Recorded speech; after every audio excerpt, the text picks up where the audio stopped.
ایک قصبے میں ایک چھوٹا سا بینک تھا، جہاں پہ بینک کے دروازے پر ایک کتا بیٹھ جاتا تھا۔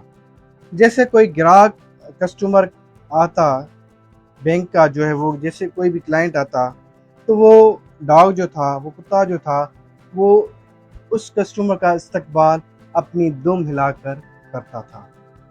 تو اس وجہ سے ان لوگوں کو یہ ادا ان کو پسند آ گئی، تو انہوں نے بینک مینیجر سے یہ درخواست کی کہ اس کتے کو بھی کوئی نہ کوئی عہدہ دیا جائے۔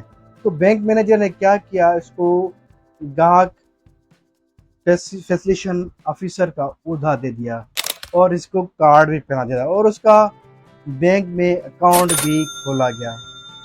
تو اس کے بعد یہ کتا جو ہے وہ ایک معقول ملازم بن گیا اور مقبول قصبے میں ہو گیا۔